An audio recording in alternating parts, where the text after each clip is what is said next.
இதில் இன்னொரு ஃப்ராட் வேறு இருக்குது. அது தேர்ட் பார்ட்டி செக்யூரிட்டின்னு சொல்லுவாங்க.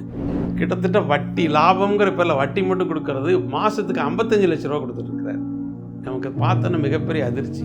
எப்படியோ தகவலை வந்து ஒரு ஒரு சீட்டிங் கும்பல் வந்து இவரோட தகவலை வந்து எடுத்துருக்கு. நாங்கள் பணம் வாங்கியிருக்கோம், நாங்கள் தான் பணம் கொடுத்துருக்கோம், எங்கிட்ட அவங்க கையெழுத்து போட்டு வாங்கின பேப்பர் எல்லாமே இருக்குது, இவங்க இந்த பணத்தை வாங்கிட்டு சீட் பண்ணுறான்னு அவங்க சொல்லிடுவாங்க.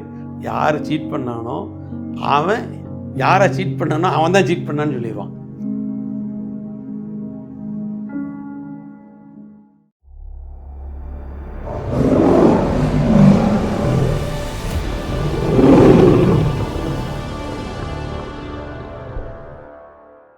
இப்போ பார்த்தீங்கன்னா நம்ம பணத்தை வந்து குஷன் வச்சுக்கோங்கன்னு சொல்கிறோம்.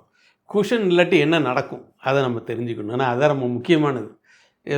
பணம் வந்து சர்ப்ளஸாக வச்சுக்கோங்க, வச்சுட்டு நீங்கள் ஆரம்பிங்க சொல்கிறது ரொம்ப ஈஸியாக இருக்கும். ஆனால் குஷன் வைக்க ரொம்ப கஷ்டம். அந்த குஷன் வைக்கலைன்னா நம்ம தொழில் என்ன ஆகும் அதை நம்ம அனைவரும் தெரிஞ்சுக்கணும். உதாரணத்துக்கு சமீபத்தில் நடந்த ஒரு விஷயங்களை இப்போ பேசுகிறேன். நம்ம நண்பரோட தான் நான் தான் அதுக்கு ஆடிட்டிங் முயற்சி எடுத்தோம். பேங்க் லோன்ஸுக்கெலாம் ட்ரை பண்ணிகிட்டு இருந்தோம். அந்த கம்பெனி என்னென்னு கேட்டிங்கன்னா சீரியலாக கடை திறந்துக்கிட்டே இருக்காங்க. ஒரு பர்டிகுலர் ஐட்டங்களை வந்து 1, 2, 3ன்னு சொல்லி வரிசையாக ஒரு 9 கடை 10 கடை திறந்து வந்துட்டுருக்காங்க. அவங்க எதிர்பார்த்த அளவுக்கு வியாபாரமும் நல்லா பெரிய லெவலில் வியாபாரம் நடக்குது.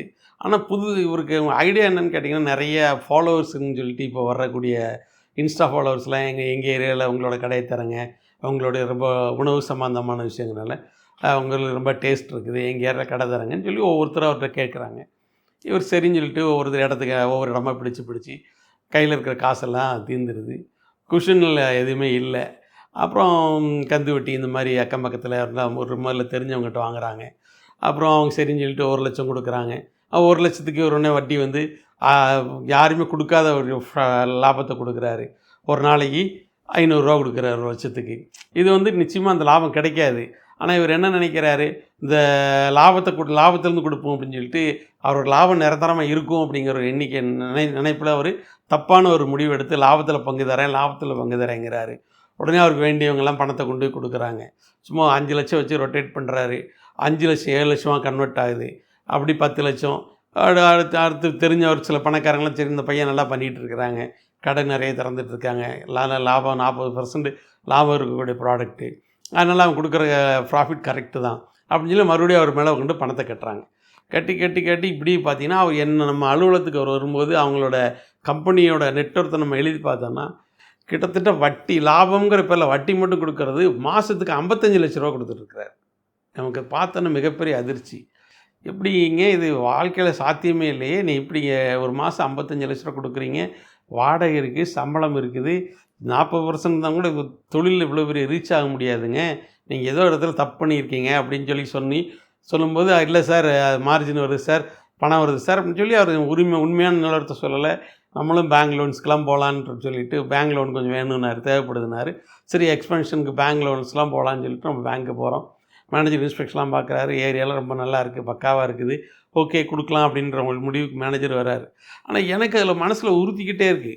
எப்படி மாதம் 55 லட்சம் ரூபா ஒரு ப்ராஃபிட்டுங்கிற பேரில் ஒவ்வொருத்தருக்கு பிரித்து கொடுத்துட்ருக்கிறாரு, ஓவர் எக்ஸ்பெண்டிச்சராக இருக்குது, இது மீட் அவுட் பண்ண முடியாது அப்படின்னா நான் மேனேஜர்கிட்ட சொல்லி சார் கொஞ்சம் யோசிச்சிருவோம், இப்போதைக்கு நம்ம எதுவும் பண்ண வேண்டாம், பெண்டிங்கில் வைங்கன்னு சொல்லி அதை யோசிச்சு நின்றுருந்தோம். அப்புறம் பார்த்தீங்கன்னா திடீர்னு வந்து பார்த்தா அந்த மாதிரி இல்லை சார், என்னோடய பிஸ்னஸ் ரொம்ப லாஸ்ட்டில் போய்ட்டுருக்கு, பணம் கொடுத்தாலும் ரிட்டர்ன்ஸ் கொடுக்குறாங்க, யாருக்கு என்னால் இன்ட்ரெஸ்ட் பே பண்ண முடியல. அப்போ நீங்கள் இன்ட்ரெஸ்ட்டுக்கு நீங்கள் சொல்லவே இல்லையே, நீங்கள் லாபத்துலேருந்து கொடுக்குறேன்னு சொன்னீங்க அப்படின்னா, இல்லை சார் அவங்க முதல்ல இருந்த என்ன லாபம் கொடுத்தோம் அதே லாபத்தை திருப்பி கேட்குறாங்க அப்படின்னாரு. அப்போ உண்மை தானே, இப்போ நீங்கள் ஒரு 10 லட்ச ரூபா கொடுத்துட்டீங்க, உங்களுக்கு டெய்லி ஒரு 2000 3000 கொடுத்து பழக்காச்சு, நீங்கள் அத்தனை எதிர்பார்ப்பீங்க, அது எதிர்பார்க்கல தப்பு இல்லைங்க அப்படின்னு. ஆமாங்க, நாங்கள் பேப்பரெல்லாம் கையெழுத்துலாம் போடல, பாண்ட் பேப்பர் கொடுக்கல, ஒன்றுமே கொடுக்கல, மார்ஜின் வச்சு தான் கொடுக்குறாரு அப்படின்னு சொன்னாங்க. அப்புறம் பார்த்திங்கன்னா கந்து வட்டி வாங்க ஆரம்பிச்சிருந்தாங்க. அந்த குஷன் இல்லாதனால என்னென்ன பிரச்சனைகள் வருதுன்னு பாருங்கள். உடனே 2 ரூபா வட்டி 3 ரூபா வட்டின்னு வாங்கி ஒரு கட்டத்தில் மீட்டர் வட்டிக்கு வந்துட்டார். மீட்டர் வட்டி வாங்க இவரோட மன உளைச்சல் ஜாஸ்தியாகுது, அவரோட வியாபாரத்தில் இவரால் கவனம் செலுத்த முடியல, வியாபாரம் கொஞ்சம் கொஞ்சமாக சரிய ஆரம்பிக்குது. அப்போ கடைக்கு இவர் ஒழுங்காக வாடகை கூட கொடுக்க முடியாத ஒரு சூழ்நிலை வருது.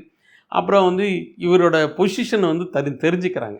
இவர் ரொம்ப மோசமான பொசிஷனில் இருக்கார் அப்படிங்கிறது எப்படியோ தகவலை வந்து ஒரு ஒரு சீட்டிங் கும்பல் வந்து இவரோட தகவலை வந்து எடுத்துருது.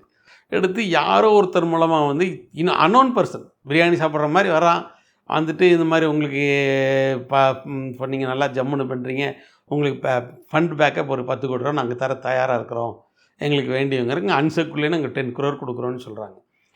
இவங்க எப்படா குடிக்கிறதுக்கு ஒரு சொட்டு தண்ணி கிடச்சா போகுதுன்னு நினைக்கிற ஒரு ஒரு குடம் தண்ணி கொடுத்து என்ன செய்வாங்க, சரின்னு குடிச்சிடலாம் அவ்வளோத்தையும் சொல்லிட்டு இவர் யதார்த்தமாக அவங்கள்ட்ட பேசி ஒன்று அவங்களும் வாங்க மீட்டிங் போகலான்னு சொல்லி 2-3 இடங்களுக்கெல்லாம் கூட்டிகிட்டு போகிறாங்க. இவங்க கடையை 4-5 பேர் வந்து பார்க்குறாங்க, உட்காடுறாங்க, பேசுகிறாங்க, ஒரு நல்ல நம்பிக்கை உருவாக்குறாங்க. இவருக்கு பண தேவைகள் இருக்குது, அந்த தேவைகள் எல்லாம் முழுசாக புரிஞ்சுக்கிறாங்க. உடனே சரின்னு சொல்லிட்டு ஒரு குறிப்பிட்ட மாவட்டத்துக்கு இவரை வாங்க, நீங்கள் குடும்பத்தோட வாங்கன்னு சொல்கிறாங்க. அந்த குடும்பம் வந்து அந்த மாவட்டத்துக்கு போகிறாங்க. உடனே அங்கே வச்சு எல்லாமே பார்த்துட்டு இந்த மாதிரி ஃபண்ட் பேசிங்க்கு முதல்ல நாங்கள் உங்களுக்கு 5 கோடி ரூபா இருந்து கொடுத்துருவோம், 2வது தவணை ஒரு 5 கோடி 10 கோடி கொடுத்துட்றோம் அப்படின்னு சொல்லி இவருக்கு நம்பிக்கையை ஏற்படுத்திக்கிட்டே இருக்காங்க. ஒரு 15 நாள் 20 நாள் போயிடுது. தினமும் கான்டாக்ட் பண்ணுறாங்க, பேசுகிறாங்க, பிடிக்கிறாங்க, இப்படி வந்துகிட்டே இருக்குது. அப்புறம் பார்த்தீங்கன்னா அதுக்கப்புறம் சரி டாக்குமெண்ட் பண்ணிக்கலாங்க, நீங்கள் செக் லீஃபு இதெல்லாம் எடுத்துகிட்டு வந்துடுங்க, உங்கள் மேடமும் நீங்களும் கொண்டு வந்துருங்கன்றாங்க. இவங்க செக் லீஃபு பாண்ட் பேப்பர் புறா பேப்பர் எல்லாமே எடுத்து கையெழுத்து போட்டு ஒரு குறிப்பிட்ட அவங்க வர சொன்ன இடத்துக்கு போகிறாங்க. அவங்க ஒரு இடத்துல வச்சு பணத்தை வந்து காமிக்கிறாங்க. ஒரு பாக்ஸ் இரும்பு தகர டப்பாவில் பணம் இருக்குது, காமிக்கிறாங்க.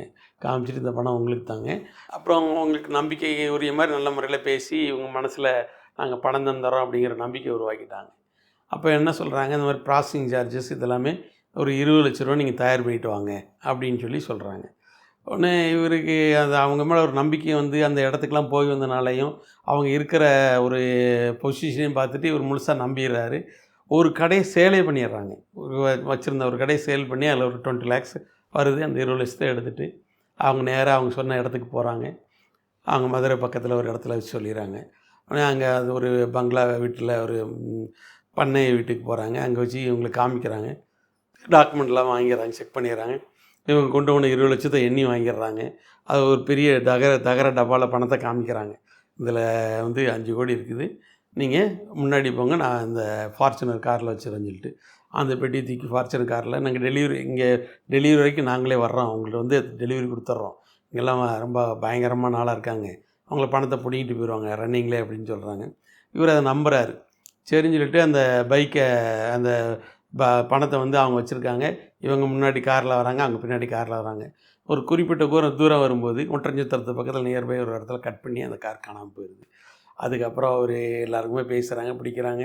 யாருமே இவங்களுக்கு முதல் அறிமுகமானவர் பணத்தை திருப்பி வாங்கி கொடுத்துட்றாங்க. என்ன பிரச்சனை ஆச்சுன்னு தெரியலங்கிறாங்க. திருப்பி இன்றைக்கி வரைக்கும் பார்த்திங்கன்னா அவங்களுக்கு டாக்குமெண்ட்டு, இவங்க கையெழுத்து போட்டு கொடுத்த ப்ரோ பேப்பர் எல்லாமே அங்கே தான் இருக்குது. இப்போ இவங்களால் எந்த விதமான காவல்துறை நடவடிக்கை எடுக்க முடியாது. எடுத்தால் நாங்கள் பணம் வாங்கியிருக்கோம், நாங்கள் தான் பணம் கொடுத்துருக்கோம், எங்கிட்ட அவங்க கையெழுத்து போட்டு வாங்கின பேப்பர் எல்லாமே இருக்குது, இவங்க இந்த பணத்தை வாங்கிட்டு சீட் பண்ணுறான்னு அவங்க சொல்லிடுவாங்க. யார் சீட் பண்ணானோ அவன், யாரை சீட் பண்ணானோ அவன் தான் சீட் பண்ணான்னு சொல்லிடுவான். இதில் பிரச்சனையே அதுதான், வேறு ஒன்றும் கிடையாது. இது இந்த மாதிரி எல்லாமே இந்த பணம் குஷன் இல்லாததுனால இந்த மாதிரி இது ஒரு சமாச்சாரம் மட்டும் இல்லைங்க. ஒவ்வொரு வருஷத்துலேயும் சீட்டிங் ஃபெல்லோஸ் சீட் பண்ணிகிட்டே இருக்கிறான், பணத்தை ஏமாந்துகிட்டே இருக்காங்க, பணத்தோட தேவைகள் அதிகமாகிக்கிட்டே போகுது. ஒரு தொழிலில் நமக்கு குஷன் இல்லாட்டி இவ்வளோ விஷயங்கள் நடந்துடும். பணம் குஷன் இருந்தால் மட்டும்தான் தொழில் தப்பிக்க முடியும். நீங்கள் தொழில் பண்ணிவிட்டு பணத்துக்கு ஆளாக பறந்தீங்கன்னா ஒவ்வொரு இடத்துலையும் உங்களை கூப்பிட்டு வச்சு உங்கள்கிட்ட அந்த பணத்தை பிடுங்கிறதுக்கு ஏகப்பட்ட பேர் ரெடியாக இருக்காங்க. இதில் இன்னொரு ஃப்ராட் வேறு இருக்குது, அது தேர்ட் பார்ட்டி செக்யூரிட்டின்னு சொல்லுவாங்க. அந்த தேர்ட் பார்ட்டி கொலட்ரல் அப்படிங்கிறது என்னென்னு கேட்டிங்கன்னா, ஒருத்தர் தரிசு நிலம் வச்சுருப்பார், அது ஏதாவது வில்லங்கம் இருக்கும், அந்த இடம் எங்கேயா காட்டு மேட்டாக இருக்கும், அதை வந்து அவருக்கு தொழிலே தெரியாது, அவருக்கு கையெழுத்து போட மட்டும்தான் தெரியும். அவர் இவங்க என்ன பண்ணுவாங்க, அந்த டாக்குமெண்ட்டுக்கு உங்களுக்கு பணம் வாங்கி தந்துடுறோம், இன்ட்ரெஸ்ட் ஃப்ரீ லோன் வாங்கி தரேன்னு சொல்லி புரோக்கர்ஸ் வருவாங்க. அந்த டாக்குமெண்ட்கார்ட்ட பேசுவாங்க. இங்கே பணத்துக்கு ஒரு தொழிலதிபர் வந்து பணம் வேணும்னு சொல்லி அல்லாடிக்கிட்டு இருப்பார், அவரை இவங்க கான்டாக்ட் பண்ணுவாங்க. இந்த மாதிரி 2 தேர்ட் பார்ட்டி இருக்குது, இந்த பார்ட்டி இந்த இடத்த வச்சுட்டு பேங்க்கில் லோன் வாங்கிக்கோங்க, லோன் வாங்கிட்டு எனக்கு பாதி அவருக்கு 10 லட்சம் கொடுத்துருங்க, நீங்கள் 30 லட்சம் எடுத்துக்கோங்கன்னு சொல்லி பேசி பேசி அவங்க ஒரு அமௌண்ட்டை வச்சுப்பாங்க. இதுக்கு பேர் தேர்ட் பார்ட்டி டாக்குமெண்ட்னு சொல்கிறாங்க. இந்த தேர்ட் பார்ட்டி டாக்குமெண்ட் என்னென்னு கேட்டிங்கன்னா, அந்த இடம் ஒன்று வில்லங்கமாக இருக்கும், இல்லை அந்த இடம் இந்த விலைக்கு போகாமல் இருக்கும், அதை கொண்டு பேங்க்கில் விட மார்ட்கேஜ் பண்ணுறதுக்கு பல முயற்சிகள் பண்ணி அது ஒரு மார்ட்கேஜ் பண்ணி அது லோன் ஒன்று வாங்குவாங்க. இந்த லோனை இவர் கட்டலை அப்படின்னா அக்கௌண்ட்டுக்கு என்பி ஆகிடும். அவர் கட்டலைனாலும் நமக்கு தான் என்பி ஆகும். அவருக்கு சப்போஸ் எதாவது ஆகிப்போச்சு அப்படின்னா பேங்க் எழ விட்டுருவான்னா 2 பேர் கிளாஸ். இந்த தேர்ட் பார்ட்டி டாக்குமெண்ட் ரெடி பண்ணுறவனுக்கு 4 காசு பார்த்துப்பாங்க. இப்படி ஒவ்வொரு இடத்துலையும் நீங்கள் பண தேவைக்காக நீங்கள் ஓட ஆரம்பிச்சிங்கன்னா அங்கே உங்களை வழிப்பறி பண்ணுறதுக்குன்னே ஒரு கும்பல் கரெக்டாக காத்துட்ருப்பாங்க. யாரா வர்றாங்க அப்படின்னு இதுக்குன்னு சொல்லிட்டு லாட்ஜில் ஒவ்வொரு இடங்கள்லையும் தனித்தனியாக ஆளுக்கு டீம் வச்சுருக்காங்க. அந்த டீம் வந்து கரெக்டாக ஃபாலோ பண்ணி யார் பண தேவையில் இருக்காங்கன்னு தெரிஞ்சுப்பாங்க. தெரிஞ்சுட்டு அவங்களுக்கு வந்து கரெக்டாக வந்து பேசி அந்த தேவைக்கு தகுந்த மாதிரி பேசிடுவாங்க. இந்த மாதிரி நிறைய ஒரு எத்தனையோ வகையான ஃப்ராடில் இதுவும் ஒரு ஃப்ராடு தான். தேர்ட் பார்ட்டி டாக்குமெண்ட்டுக்கு இப்போ பேங்க்கில் லோன்ஸே கொடுக்கறதில்ல. அதனால் பேங்க் ஏமாத்துறதுக்கு என்ன பண்ணுறாங்க, அவரையும் உள்ள பார்ட்னராக கொண்டு வந்துடுறாங்க. பார்ட்னராக கொண்டு வந்துட்டு லோனை வாங்குறாங்க. லோன் மிஸ்யூஸ் ஆகுது, டாக்குமெண்ட்டு பிரச்சனையாகுது. பிரச்சனையாக என்பி ஆகும்போது டாக்குமெண்ட் எடுக்க வரும்போது அந்த வீட்டுக்காரர் எனக்கு எதுவும் சம்மந்தமே இல்லைங்க, நாங்கள் டாக்குமெண்ட் கேட்டார் கொடுத்தோங்க அப்படிம்பார். இவர் யார்கிட்ட டாக்குமெண்ட் கொடுத்தாரோ அவர் அந்த இடத்த பிக்சர்லேயே இருக்க மாட்டார். வாங்கினவர் இருப்பார், இடையில தான் ஒரு ஆடிட்டர் மாட்டியிருந்திருப்பான், அவன் இருப்பான். இந்த சொத்துக்கு கொடுத்தவர் இருப்பாங்க. வேறு யாருமே இடையில இத்தனை வரைக்கும் இந்த இதுக்கு ஜாயின் பண்ணி விட்ட புரோக்கர்ஸ் மீடியேட்டர்ஸ் யாருமே ஃபீல்டில் இருக்க மாட்டாங்க, காணாமல் போயிடுவாங்க. இந்த மாதிரி 1 இல்லை 2 இல்லை 1000 கேஸ் ஒரு மாதத்தில் நடந்துகிட்டு இருக்குது. அதனால் தொழில் முனைவர்கள் குஷன் ஃபண்ட் இருந்து பிஸ்னஸ் பண்ணுங்கள். எந்த பிரச்சனையும் மாட்டாதீங்க. பணம் தேடி ஓடாதீங்க. உங்கள் தொழிலை விற்று அதிலேருந்து என்ன பணம் வருதோ அதை மட்டும் நீங்கள் எடுத்துக்கோங்க. அதுதான் உங்களுக்கு சேஃப்டி. எப்போவும் நல்ல முறையில் அமைதியான வாழ்க்கைக்கும் அதுதான் பயன்படும்.